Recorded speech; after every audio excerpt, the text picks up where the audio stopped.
السلام عليكم. اهلا بيكم في اول حلقة من سلسلة فيديوهات مخبوزات شتاء 2025. هنعمل مع بعض شوية مخبوزات سناكس كده للفطار جنب الشاي بحليب او نقنقة بالليل جنب تغميسة جبن. تقدروا تدمجوها تحت مسمى بسكوت لان هي ناعمة ودايبة زي البسكوت وغير مكلفة، وبأقل كمية دي هتعمليها. تقريبا جمال الوصفة باين قدامكم. مفيش احلى من المخبوزات في الشتاء وتوليع الفرن والدفا وريحة زمان. يلا بينا نبتدي، بس قبل ما نبتدي ما تنسوش تعملوا سبسكرايب ولايك وتقولوا رايكم تحت في الكومنتات. يلا بينا نسمي الله ونبتدي. هنجهز معانا كوباية من الزيت وهنضيف عليها نص كوباية من السمن، وهنبدأ ان احنا ندمج الاتنين دول مع بعض، ونضيف عليهم معلقتين كبار من السكر ونرجع نقلب تاني لحد السكر ما يدوب. مبدئيا كده اجمالي كمية الحليب اللي معايا هي كوباية، بس انا الاول هحط نص كوباية لحد ما اشوف العجينة هتعمل معايا ايه.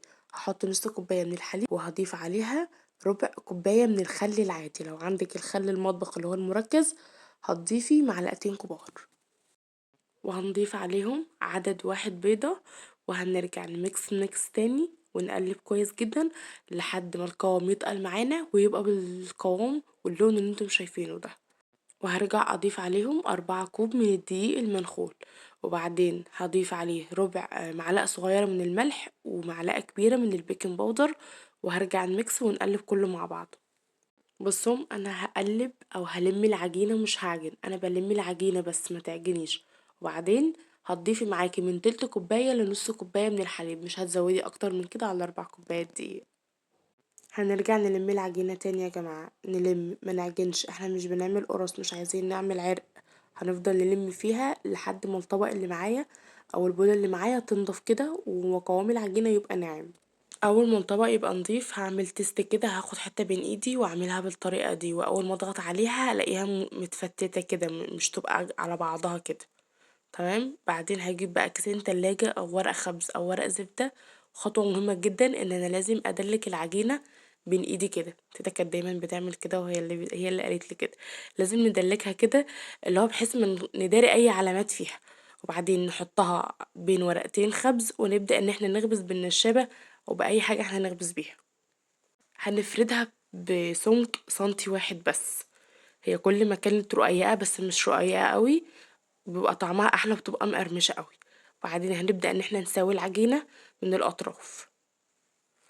نبدأ بقى نقطعها بالقطاعات دي، او نبدأ ان احنا برضو ممكن نقطعها بالعجل اللي انا كنت بقطع بيها دي، او بالسكينة نعملها صوابع كده زي القراقيش او زي ما بنجيبها من بره. هنحطها بقى على الصاج او الصينية من غير ما ندهن زيت، لان هي اصلا اوريدي فيها مادة دهنية. وهنبدأ ان احنا نخلصها على طول ونسويها في الفرن على طول. هنسويها في الفرن على درجة حرارة 160 في الرف اللي في النص، وهتاخد معاكي تقريبا نص ساعة في الفرن وبس. الوصفة خلصت. اقتصادية جدا. بترمي معاكي كتير، يعني بسم الله ما شاء الله الكمية اللي قدامك دي ب4 كوبايات دقيق بس وبنص كوباية سمنة وكوباية زيت. اتمنى تجربوها وتسيبوها، لان هي حلوة جدا وهتنفعكم كتيرة جدا وتنفع جدا جدا في التجمعات العائلية. ما تنسوش الاشتراك في القناة ولايك للفيديو، وتقولنا تحت رأيكم في الكومنتات. نتقابل ان شاء الله على خير في فيديو جديد. باي.